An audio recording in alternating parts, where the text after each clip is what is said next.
Bonjour mes chers amis, les habitués de la chaîne de télévision La Voix de la Vérité, de D. Ahmed Benfis sur YouTube. Nous sommes aujourd'hui le dimanche 23 janvier 2012 et ça me fait plaisir de prendre l'antenne et de parler avec vous, de discuter avec tant d'anonymes et tant d'amis qui, j'espère, vont avoir de plus en plus la curiosité de me lire et de me regarder sur les vidéos que je suis en train d'enregistrer. J'en ai fait à peu près une centaine aujourd'hui et je pense qu'en lisant et en regardant toutes ces vidéos, vous avez commencé à comprendre le docteur Benfis Ahmed, hein, et à le connaître. Et à connaître son mode de réflexion et ses choix politiques, parce que tout est une question de politique, et donc ses choix politiques. Et dans la dernière émission que j'ai enregistrée, j'ai pu, ou dans les deux dernières vidéos que j'ai enregistrées, j'ai pu rabattre, si vous voulez, mes cartes, hein. Et j'ai choisi un moment assez crucial puisque c'est en fin de révolution que j'ai proposé la lecture du livre de Mao Tse-tung, hein, le petit livre rouge de Mao Tse-tung, et donc j'ai attendu jusqu'à la fin pour annoncer la couleur. Et donc maintenant vous me connaissez, je suis un communiste qui n'a pas froid aux yeux et qui a choisi cette tactique parce que, étant donné que le communisme est l'expérience faite de Che Guevara, qui était un révolutionnaire aussi, qui a été liquidé parce qu'il a trop parlé, de façon hâtive, hein, il a annoncé tout ce qu'il devait dire, hein, il a été éliminé par je ne sais pas si vous avez lu la vidéo que j'ai passée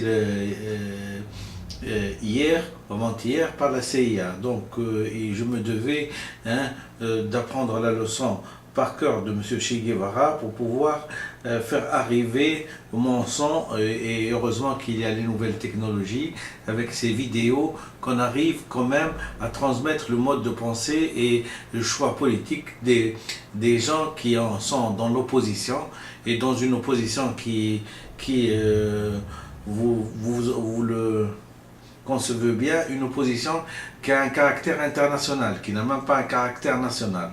C'est-à-dire que je suis tunisien, mais je suis un opposant, et donc à l'impérialisme, à ces valets et aux crapauds de ces valets qui sont les nommés se reconnaîtront.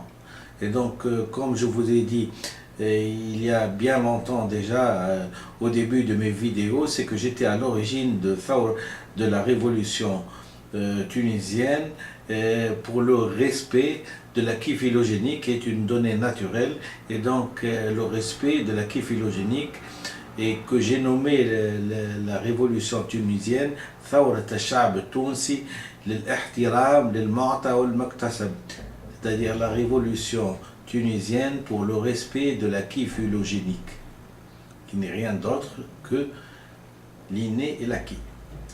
Dans la dernière vidéo que j'ai faite, en déclamant à chaque fois que vive la République populaire de Chine, hein, et que c'était le premier chapitre du petit livre de Mao Tse-tung, il illustre par ce qu'il a fait à la société chinoise, en la faisant passer de l'âge de la féodalité et presque de la pierre taillée jusqu'à une puissance mondiale.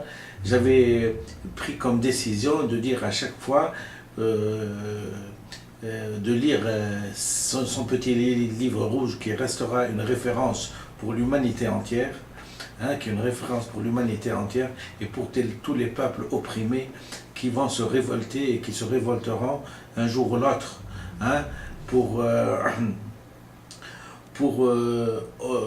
gagner leur révolution, parce qu'une révolution, ça ne se gagne pas comme ça. comme on vient de voir en Tunisie, il y a eu des martyrs, il y a eu des morts, il y a eu des gens qui pour la liberté, et pour l'autonomie, hein, et pour l'indépendance ont dû perdre la vie.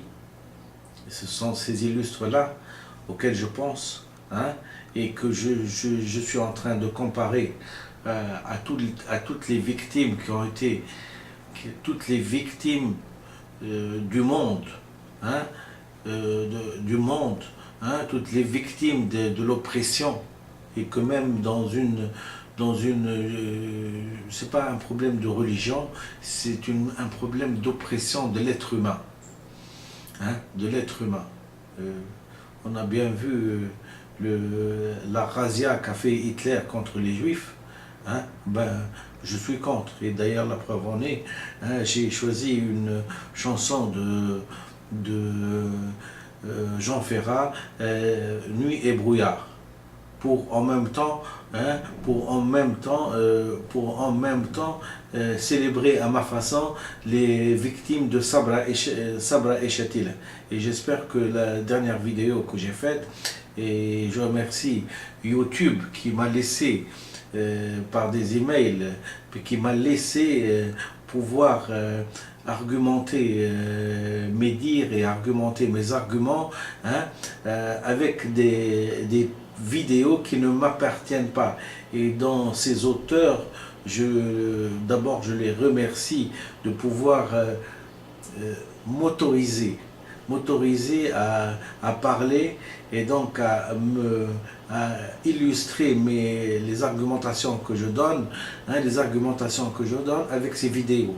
Elles sont tellement éloquentes, et c'est vraiment l'humanité entière qui est en jeu. Et donc si l'humanité entière est en jeu, je remercie tous les gens qui se tairont pour me laisser argumenter mes conceptions révolutionnaires et ma façon de réfléchir et ma façon d'essayer d'inculquer aux gens ce qu'ont fait les autres pour réussir, pour que la Tunisie en premier et que pour les pays arabes en second, hein, ils deviennent des êtres humains qui ont gagné leur indépendance à la sueur de leur front, et qu'ils ne se sont pas assis sur leurs pétrodollars, hein, pour s'émanciper et pour acquérir la culture et pour être des hommes libres, hein, qui marchent tout droit, la tête haute et avec toute la dignité. Et que quand un Tunisien un autre jour dira « je suis Tunisien », on fera référence, comme maintenant on fait référence toujours à la Révolution française, un autre jour on fera référence à la Révolution tunisienne, et que tous les gens qui disent que toute la population du monde entier est admirative, hein, envers la révolution tunisienne, hein, envers la révolution du 14 janvier 2011, elle est admirative du fait même qu'il n'y a pas eu beaucoup de sang écoulé. Il y a eu des martyrs, et on regrette tous ces martyrs. Et on regrette tous le sang qui a coulé. Mais relativement parlant du point de vue symbolisme, c'est-à-dire le passage d'un état de féodalité et d'un état d'esclavagisme à un état de liberté, hein, et relativement par rapport aux autres populations, pas cher payé. Donc de grâce, les gens qui ont contribué à ce que le sang ne soit pas écoulé de façon énorme, qu'on puisse quand même non pas fermer les yeux sur les écartades, mais c'est comme ça, on ne peut pas faire d'omelette sans casser des œufs. On ne peut pas faire. Il faut essayer de tourner la page, de dédommager les gens et de regarder en face. Et on a marre de se tirer les balles dans les pieds, regardant en face et regardant l'avenir qui est plein et qui est florissant pour nous, à une seule condition, qu'on fasse des bons choix.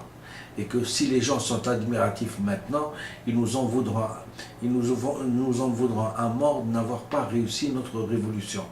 Donc, de grâce, laissons cette révolution réussir. Des grâces, faisons des bons choix. De grâce, essayons, en tant que faire se peut, d'être sérieux, de faire un bilan et d'être pragmatique, d'écarquiller les yeux, de voir ce que les autres ont fait et ce que nous on a fait. Et de voir que nous avons été arrêtés dans notre propre, dans notre épanouissement naturel par des gens incultes, par des gens qui nous ont raconté des blablabla, par des gens qui nous ont ruinés, qui nous ont amputés de notre avenir qui aurait pu être florissant. Donc, ne faisons plus confiance en ces gens-là et faisons confiance en la science. Voilà ce que j'avais à dire. Donc, dans la dernière vidéo, je rappelle que j'avais dit que je devais déclamer à chaque fois « Vive la République populaire de Chine » à chaque chapitre du petit livre de Mao. Et donc, je rappelle que dans le dernier chapitre, et le premier, dans le dernier chapitre que j'ai enregistré, dans le premier chapitre du petit livre rouge de Mao, j'avais dit que le noyau dirigeant de notre cause, c'est le Parti communiste chinois. Donc, je prie tous les gens de faire des traductions. Quand je dis communiste chinois, le noyau dirigeant de notre cause, c'est le Parti communiste chinois. Je sous-entends bien sûr qu'il va falloir fonder un parti communiste tunisien. Le fondement théorique sur lequel se guide notre pensée, c'est le marxisme-léninisme. Et je prie les gens aussi de traduire que le fondement théorique sur lequel se guide notre pensée et notre révolution, c'est le marxisme-léninisme. Et donc, j'avais dit aussi, par les écrits de Mao Tse-tung, pour faire la révolution, il faut qu'il y ait un parti révolutionnaire. Sans un parti révolutionnaire, sans un parti fondé sur la théorie révolutionnaire marxiste-léniniste et le style révolutionnaire marxiste-léniniste, il est impossible de conduire la classe ouvrière et les grandes classes populaires à la victoire dans leur lutte contre l'impérialisme et ses valets. Donc, comme Mao Tse-tung a annoncé cette couleur-là déjà en 1954, j'annonce la couleur qu'il est impossible de conduire la classe ouvrière et les grandes masses populaires à la victoire dans leur lutte contre l'impérialisme et ses valets sans un parti révolutionnaire. Donc je vais aller maintenant au second chapitre que je vais vous lire. Et donc, c'est la nouveauté de cette vidéo, beaucoup de blablabla, si j'ose dire, pour arriver là. Et donc, je vais la lire pour la première fois. Et je vais l'enregistrer. Elle sera à vous d'ici peu de temps, j'espère, sur YouTube, dès Ahmed Benfis. Vive la République populaire de Chine. Deuxième chapitre, les classes et la lutte des classes. La lutte des classes. Certaines classes sont victorieuses, d'autres sont éliminées. Cela, c'est l'histoire. L'histoire des civilisations depuis des millénaires. Interpréter l'histoire, c'est, d'après ce point de vue, c'est ce qui s'appelle matérialisme historique. Se placer à l'opposé de ce point de vue, c'est de l'idéalisme historique. Donc, interpréter l'histoire d'après ce point de vue, c'est ce qui s'appelle matérialisme historique. Se placer à l'opposé de ce point de vue, c'est de l'idéalisme historique. Et je rappelle que c'est en parlant de la lutte des classes, certaines classes sont victorieuses, d'autres sont éliminées. Cela, c'est l'histoire des civilisations depuis des millénaires. Rejetez vos illusions et préparez-vous à la lutte. Dans la société des classes, chaque homme vit en tant que membre d'une classe déterminée. Il n'existe aucune pensée qui ne porte une empreinte de classe. De la pratique, juillet 1937, œuvre choisie de Mao Tse-tung, tome 1. Les changements qui interviennent dans la société proviennent surtout du développement des contradictions à l'intérieur de la société, c'est-à-dire des contradictions entre les forces productives et les rapports de production, entre les classes, entre le nouveau et l'ancien. Le développement de ces contradictions fait avancer la société, amène le remplacement de la vieille société par la nouvelle.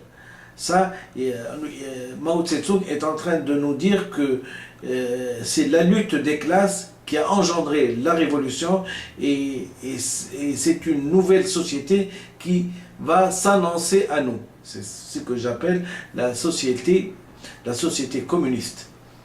Alors, vive la République populaire de Chine.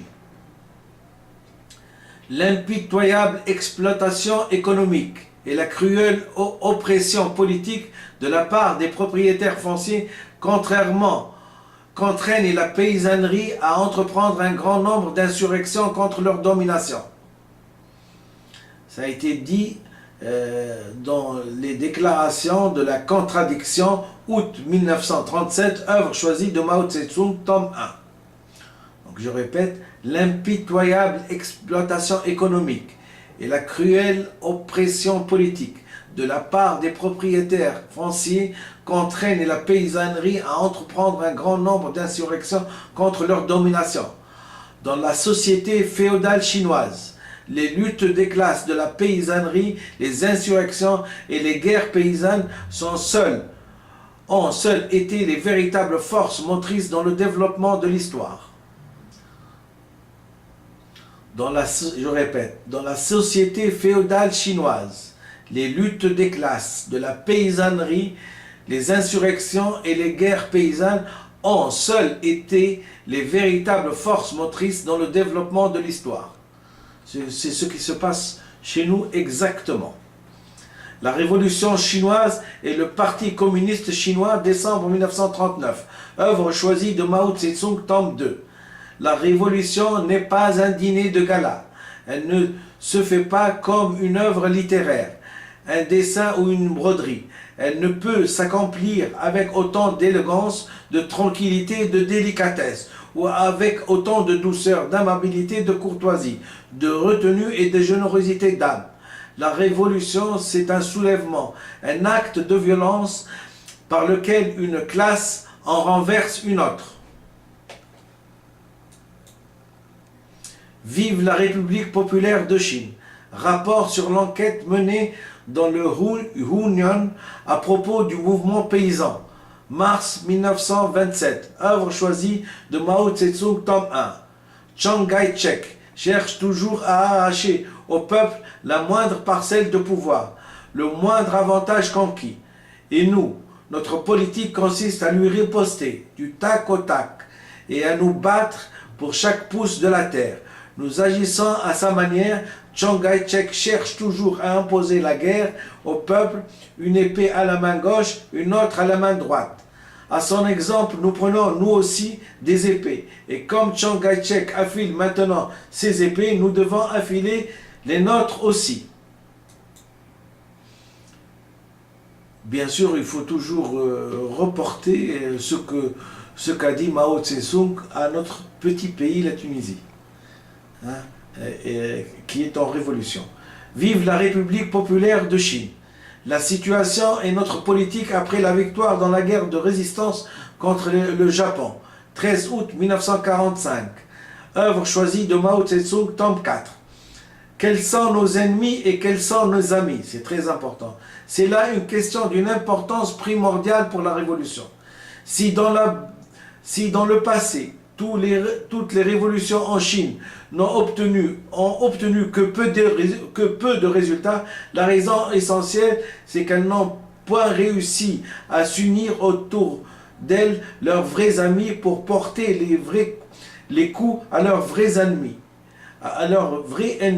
Le parti révolutionnaire est le guide des masses. Et jamais révolution n'a pu n'a pu éviter l'échec quand ce parti a orienté les masses vers une voie fausse.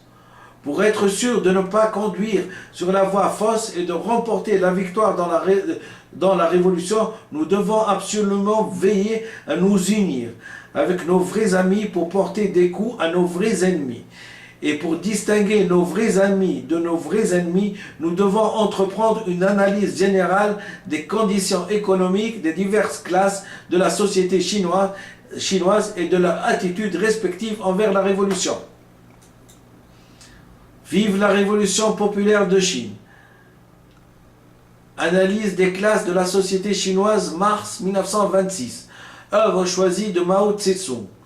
Tous les seigneurs de guerre, les bureaucrates, les compradors et les gros propriétaires fonciers qui sont de mèche avec les impérialistes, de même que cette fraction réactionnaire des intellectuels qui en dépend, sont des ennemis.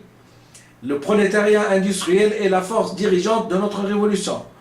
Nos plus proches amis sont l'ensemble du semi-prolétariat et de la petite bourgeoisie, de la moyenne bourgeoisie toujours oscillante. L'aile droite peut être notre ennemi et l'aile gauche notre ami. Mais nous devons constamment prendre garde que cette classe ne vienne désorganiser notre front. Vive la République populaire de Chine. Analyse des classes de la société chinoise. Œuvre choisie de Mao Tse-tung, tome 1. Celui qui se range du côté du peuple révolutionnaire est un révolutionnaire, tandis que celui qui se range du côté de l'impérialisme, du féodalisme et du capitalisme bureaucratique est un contre-révolutionnaire. Celui qui se range en parole seulement du côté du peuple révolutionnaire, mais agit tout autrement, est un révolutionnaire en parole. Celui-là est un parfait révolutionnaire qui se range non seulement en parole, mais en acte, du côté du peuple révolutionnaire.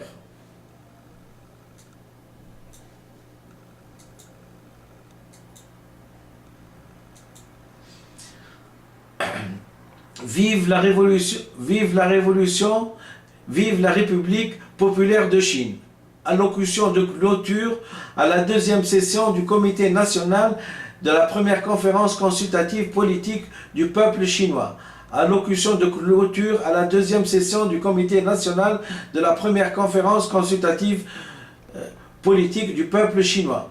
En ce qui nous concerne, qu'il s'agisse d'un individu, d'un parti, d'une armée ou d'une école, j'estime que l'absence d'attaque de l'ennemi contre nous est une mauvaise chose, car elle signifie nécessairement que nous faisions cause commune avec l'ennemi.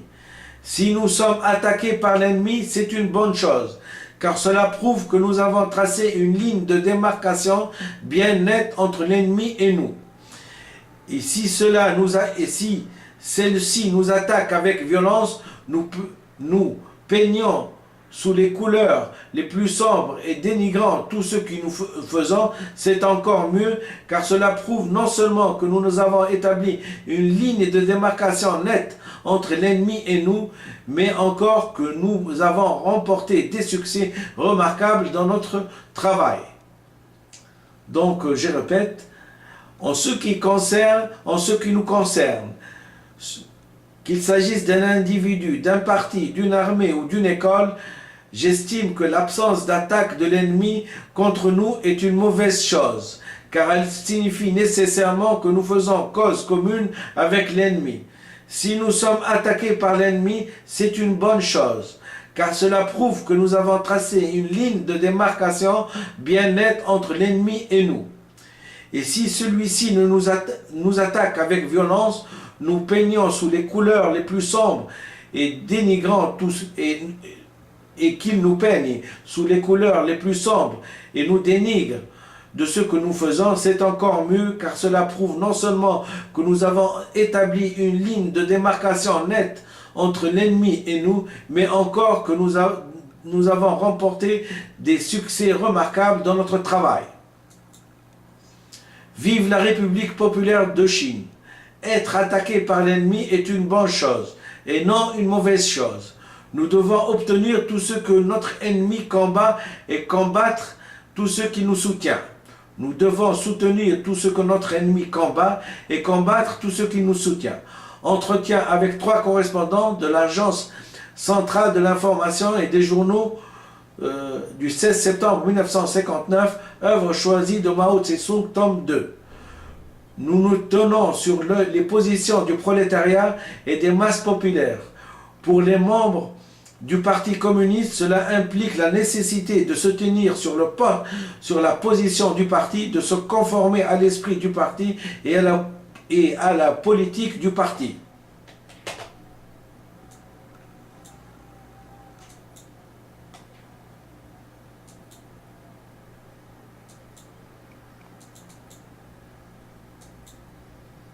Vive la République populaire de Chine.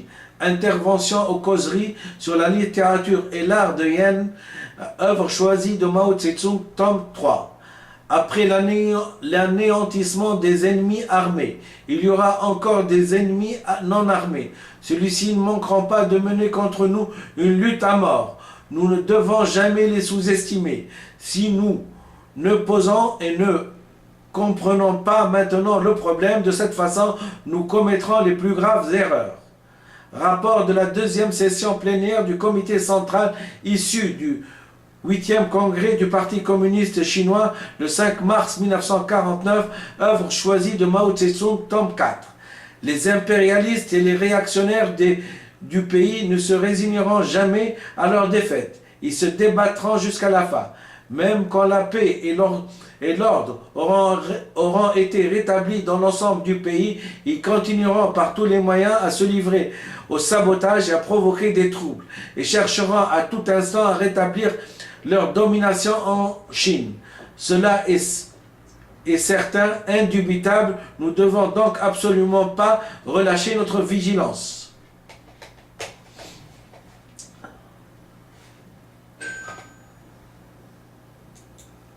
Voilà à peu près ce que je voulais dire. Et ce qu'il va falloir appliquer textuellement et mot à mot des écrits de notre